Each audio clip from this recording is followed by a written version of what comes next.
پس از چندین ماه انتظاری 25 اویله دهه سرخاب ناحیه فرخار که سیل منزل‌هایشان را از بین برده بود به خانه‌های نو بنیاد درآمدند. این خانه‌ها با دستگیری خزینه خیریه‌ای قطر در نزدیکی خانه‌های پیشینه ولی محلی از جهت تاثیر آفت‌های طبیعی امن ساخته شده است. بعد از آفت خانواده صدف‌نما مرتضی و 2 سال به این سو اجاره نشین بود. یک کوارتیر گرفتیم اونجا زندگی کردیم، خونمون فیروز کردن دادن. نه یک هفته شد همجا زندگی داریم.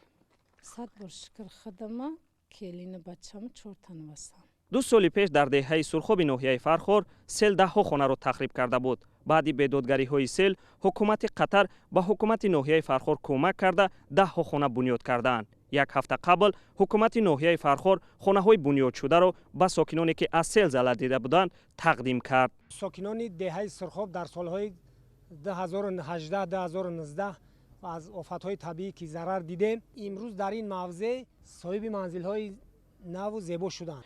ساکنان سیلزده فرخار بعد 2 سال در حال صاحب خانه شدند که هنگام سیل‌فروری‌های سالهای 2018 و 2019 یک سازمان خیریوی کشور عربی کویت به آفت‌زدگان مواد غذایی فرستاد.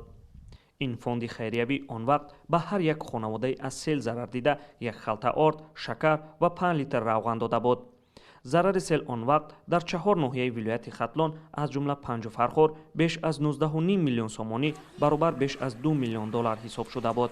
در جای امن و با نظر داشت آفت‌های احتمالی طبیعی ساخته شدن دهه نو ساکنان را امیدوار کرده است که فلاکت‌های سالهای 2018 و 2019 دیگر تکرار نخواهد شد.